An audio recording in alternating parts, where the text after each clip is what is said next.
students, this is Dr. Aisha Nazuk here. Welcome back to the channel Rao Hub, which is a holistic learning and entertainment place where you can explore different playlists. We have playlists on lecture of statistics, econometrics, probability theory, and we have some interesting playlists like positivity, humor, and help on software, etc. So you're more than welcome to explore all the playlists and see how you can make best use of the contents of the channel. So let's discuss today's topic, which is describing numerical variables through frequency distribution. Remember that when we were introducing the basic concepts of statistics, we discussed the idea that statistics deals with mainly two main dimensions, descriptive statistics and inferential statistics. And descriptive statistics deals with description of data or summarization of data sets. Now, some of the tools that we have discussed so far are graphical tools, like we discussed pie chart, bar chart, and different types of diagrams to describe a data set. Now let's say that we want to have a tabular display of data of a quantitative variable in which we are able to see how many observations fall within each interval. So frequency distribution is a tabular display of data in which we mention classes or intervals in one column and number of observations in each class in the second column. So let's have a very basic example. So as I said, it's a tabular display of data. In the first column we have the classes or the intervals, and in the second column we have the number of observations in each class. So let's say we have data on plot sizes, and these are land plots. For example, a piece of land, let's say there are 35 plots which are within the size range of 250 square meters to 500 square meters. Those of you who are generally in Pakistan, we are more used to stating sizes in marlas and canals. So just for the sake of information, 506 square meters is one canal. So generally speaking, if we state in approximate term, 500 square meter plot is one canal size. Anyhow, so this table displays that 35 plots are of the size 250 square meter to 500 square meter, 28 plots are of the size 501 square meters to 751 square meters, and so on. So this is a typical frequency distribution where we have three different intervals along with their frequencies, right? So now the question arises that if we have a raw data, like here I have already displayed a already constructed frequency distribution. Now what if we have a raw data, that is we have just a sequence of observations and we have to make frequency distribution out of it. So our first step will be to calculate range. Range is the difference between maximum and minimum. That is, we will just visually scan the data and we will note what is the maximum value in the data and what is the minimum value in the data. Then we will divide the range by desired number of classes. That is, for example, if I want to make 5 intervals or 5 classes, I will divide range by 5. So that will give me class width, or in other words, the size of each interval, right? For example, if the range is 100 and we want to divide the data into 8 classes, then the class width will be approximately 13. Now you can see that 100 divided by 8 is not an exact integer. So what you have to do is you always have to round it upwards, right? You don't have to round it off, you always have to round it upwards. So that's the convention for the case of constructing frequency distribution. So even if the answer is, let's say, 12.01, I will round it up to 13, right? I'm not rounding it off, I'm rounding it upward. Okay, so once I know the class width, now what I will do is I will start the first class with the minimum value in the data and add the class width in it, right? So once I add the class width in it, what I will obtain is the lower class limit of the next class. So let's do this procedure using a data set, then these steps will be more clear. So let's say the supervisor of a very large plant obtained the time in seconds for a random sample of 36 employees. By the way, I have used this same data in another video where I have made use of Microsoft Excel to construct frequency distribution. So you are more than welcome to watch that video as well. I will post its URL in the comment section, or its link in the comment section, so you can watch that video as well.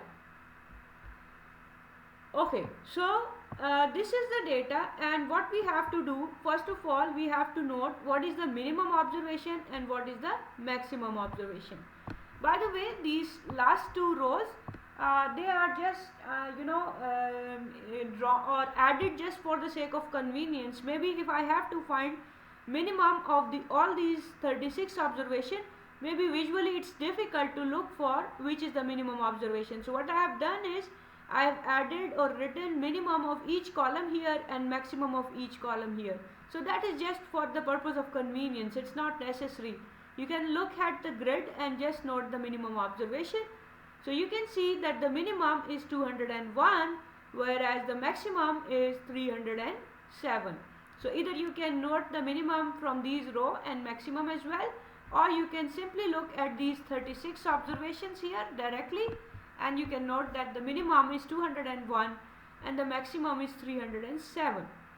Now, as we just defined that range is the difference between maximum and minimum, so range is 106. Okay, now we have to divide this data into classes. Now the question arises, how many classes should we make? These are 36 observations, so should we make, let's say, 2 classes, 3, 4, how many? From an exam point of view, if the number of classes is categorically mentioned, for example, an examiner says that you have to make 5 classes, then of course you will divide range by 5. Now if the number of classes are not mentioned, then we can follow this rule of thumb. According to the rule of thumb, if the total number of observations are less than 50, then we can make 5 to 7 classes. That is, we can make 5, 6 or 7 classes. So from an exam point of view, if the number of observations are less than 50, you can make 5 classes, 6 classes or 7 classes. Similarly, for other number of observation, like if the number of observation is suppose 61, which is in this range, so you will make 7 to 8 classes. By the way, from an exam point of view, specifically, if I give you a question to make frequency distribution manually, then I won't give more than 50 observations, because the purpose is to check the concept rather than to see to see which student can work or handle more data. So that's not the purpose. So purpose is to check the conceptual and mathematical clarity. Anyhow, so let's say here we want to make 5 classes. So what we will do, we will divide range by 5, which is, as I said, we are going to round it upward. So once I round it upward, 106 divided by 5 is equal to 22. Next, what I will do is, I will start the first interval with the minimum possible value, which was, we already find out that the minimum possible value was 201, right? So the minimum is 201, so we start with the minimum value and then we add class width. So we have just found that class width is 22. So 201 plus 22 will be written here. Similarly, I add another 22 and I get 245. So on, I continue. And when should I stop? I should stop when the full data is covered. Now, what does that mean? You see, the maximum value is 307. So I should stop when 307 is covered. But of course 307 won't be covered here in the lower class limits. What you should do is, once you are making the lower class limits, side by side you should also make the upper class limits. So if the data, if you have a look at the data is in integers, right? Here the data is in integer, there are no points here. So if the second interval is starting from 223, it is obvious that the first interval should end at 222.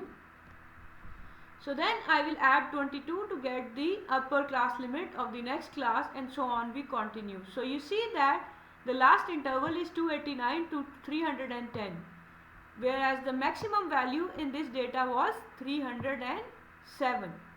So the last interval includes or covers that value, so we have stopped and we are not making more intervals. Anyhow, so the starting value of each interval are called lower class limits, and the ending value of each interval are called the upper class limits, right? Now what we have to do is, we have to manually scan the data and check how many observations are between 201 to 222. So let's go back to the data grid, and what you have to do is, either you can, there's maybe a concept called tally bar. Even if you don't know, that's alright. You can simply scan the data and count how many observations are between 201 and 222. So you can see, once you carefully count, that these are 7 observations. So the frequency is 7. Similarly, the frequency of the next class is 9, and so on. If I add all the frequencies, of course my answer will be 36, right? So this is a basic example of constructing frequency distribution. Next we discuss another example of constructing frequency distribution. Let's say we have this data and we have to construct frequency distribution. Here I would also like to introduce concept of outlier. If you look at this value 2.8, this is significantly, or you could say at least somewhat different from the rest of the data. All of the data is in all of the data is, you can say, less than 0.7, whereas this is just one observation which is 2.8. So let's say if these values are so correspond to a variable in which even differences of 0.1 or 0.2 are significant, so that means 2.8 is significantly different from the rest of the data. Anyhow, let's make the frequency distribution. As we said that we have to calculate range, which is maximum minus minimum, which in this case is equal to 2.7. So let's say we want to divide the data into 3 classes. So we divide this by 3 and we get 0.9. So what we are going to do is, we will start with 0.1 and we will add 0.9 in it to get 1. Then I'll add 0.9 again to get 1.9. So if this interval ends at 1.0, of course the first interval should end at 0.9 because the data is in 1 decimal place. Similarly, if I add 0.9 in this value, I get 1.8. Or you can see that the third interval starts from 1.9, so obviously the second interval should end at 1.8. Similarly, if I add 0.9 in 1.8, I get 2.7. Now if you look at the last value, it is 2.8. So we have constructed 3 classes, but the last value 2.8 is not covered in this interval. So what we are going to do, we have 2 options. First option is we, instead of 3 classes,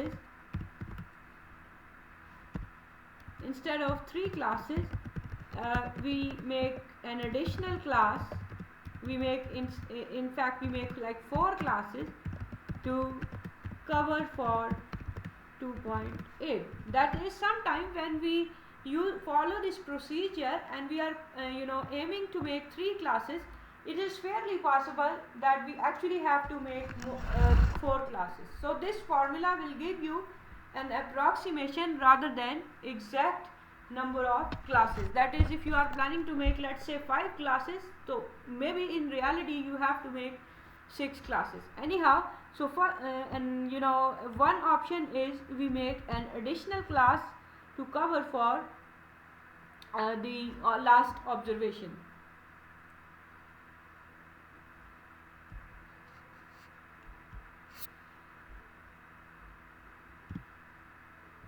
So then I add 0.9 to in 2.7 to get 3.4. So the frequency of this class will be 1. So now you can see that because of the presence of an outlier, the data is all clustered in the first interval, whereas there is only one observation which is significantly or visibly different from rest of the data. By the way, we will do the concept of skewness and symmetry later on, but for the time being, let's say that this data is skewed. Why is it skewed? You can say that all the data is clustered in the beginning, whereas there is only one observation towards the right tail of the distribution. Anyhow, if you don't gather the concept of skewness and symmetric for now, that's alright. We will discuss that in the later videos in detail as well. So this was the second example of constructing frequency distribution. Anyhow, there is another option that instead of making instead of making 3 classes, instead of making equal intervals, equal sized intervals, we can make an additional interval. In fact, we can increase the size of or the width of the last interval, right? When I'll be using this option, what I will be doing is, instead of making this last interval, let's say I don't make this interval, and instead of making this interval as 1.9 to 2.7, I can make it 2.8. So now this interval is the size of this interval is different from the first 2 intervals. In that case, of course, I won't make the last interval as I did when I was using option number 1.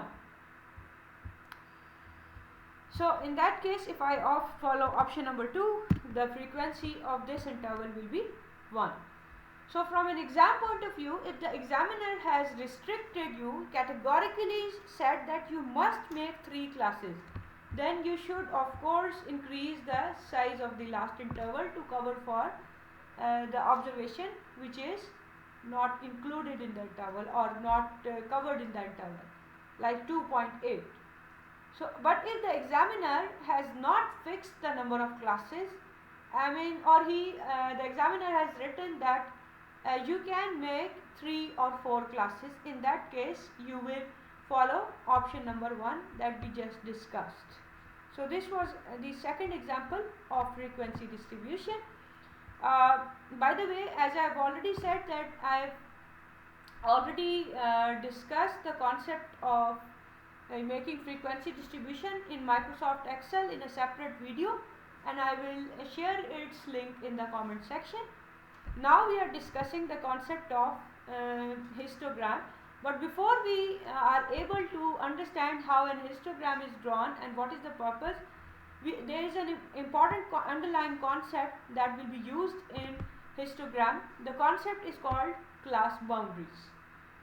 So what is the purpose of class boundaries and how are they constructed? Let's discuss this. If you look at this data that I was just discussing, let's say in this example, okay, So you can see that the first interval ends at 0.9, whereas the next interval starts from 1.0. So there is a gap between these two values. Of course 0.9 and 1.0 are not overlapping, so there is a gap between these two values. And by the way, these are class limits. But once we construct class boundaries, we will remove this interclass gap. And how we remove this gap and what is the purpose? Let's say we have the data which is relevant to a continuous random variable. Suppose that the data that we were just recording was about time period. So the time period could be any real number. So let's say if it is recorded in seconds, and so the time period may be 222.73 seconds. So where should we count 222.73? Because if you look at the frequency distribution that we just made, 222.73, where should we count it? In the first interval or in the second interval? So to resolve this query, or to remove the difference between, or remove the gap between class limits, we calculate class boundaries. So what is the procedure? We calculate the difference between the upper class limit of the class from the lower class limit of the previous class, right? Upper class of the next class and lower class of the previous class. So what am I saying is, if I refer back to this table here, I am talking about this diagonal difference. This is the upper class limit 223 minus the lower class limit, this is the lower class limit. So lower class limit of second class minus upper class limit of the first class. So the diagonal difference in this case will be 1. 223 minus 222. So we will calculate the diagonal difference, and then we will divide that diagonal difference by 2. And why are we dividing by 2? Because I am going to adjust for the gap equally in the left side of the interval and on the right side of the interval as well. So diagonal difference divided by 2 in this case comes out to be 0.5. So what we are going to do, we are going to subtract this value from the lower class limit of each interval and add this in the upper class limit of each interval. So you can see these are the class limits, and diagonal difference divided by 2 in this example came out to be 0.5. So I am going to subtract 0.5 from the lower limits and add 0.5 in all the upper limits. So this is how we will construct class boundary. Now you can see that there is no gap between the class boundaries of different intervals. So for example, the first interval class boundary, first interval's upper class boundary is 222.5, whereas the lower class boundary of the second interval is 222.5 as well. So this means now we have removed the gap between these values. So class boundaries are in sort of an updated form of interval in which there are no gaps. So remember that we started the question that if we have a observation as 222.73, that is the time taken to complete this task was 222.73. So where this value should be counted? Now you can easily see that 222.73 will be counted in the second interval. So this is the purpose of making class boundaries. By the way, the concept of class boundaries is discussed or used in the diagram called histogram. So histogram is a set of rectangles, as here you can see, or bars, which are conjoined. That is, there is no gap between these two or these rectangles. So this is one of the reasons that we make class boundaries, because we have to conjoin these bars or these rectangles. So the first lower class boundary in this example was 200.5. So we are going to start from 200.5 and then we are going to use the next one, which is 222.5, then 244.5 and so on. So I have marked these values here on x-axis. Notice that I have shown these two slanting lines as a scale break because if you see that the first observation 200 is quite large, and if I plot it here without this scale break, it would mean that this much size is used for 200 observations. So if I've shown this scale break. Why? Because if I don't draw this scale break, then what this would mean is, let me pick a color here. If I don't draw this scale break, it would mean that this much difference or distance is equal to roughly 200 units. Whereas if you look at the next rectangle, this much distance is equal to 22, because if you subtract these two observations, 222.5 minus 200.5, that would be 22. So here I am saying that this distance is equal to 22, whereas in the beginning this distance is equal to 200. So to resolve this anomaly or visual ambiguity, what we do is we show a scale break here, so that the reader knows that this distance is not comparable with the other distances, equal distances. So anyhow, we start with 200.5 and then we use the next boundary 222.5 and so on. We continue till the last boundary. So the first interval's frequency was 7. So on the y-axis we show frequency. So 200.5 to 222.5, the frequency is 7. Similarly, the frequency of the next interval is 9 and so on. So once we have completed this diagram, this is a typical display of histogram. Now, what is the basic purpose of making histogram is to recognize the pattern of a data. For example, if you just have a quick look at this data, this data is in the beginning increasing and then decreasing, and then there is a sharp increase as well. So we will leave it for further when we do further concepts of inferential statistics, that what we should conclude about the pattern. But at least histogram is helping you to understand the basic patterns in a data set. So this was about histogram and construction of frequency distribution. In the next videos we will discuss other graphs that are constructed in a frequency distribution. For example, we will discuss the concept of ogive or a cumulative frequency graph. Thank you for watching, and I hope that you have learned from this video. Give us your feedback in the comment section. Thank you once again.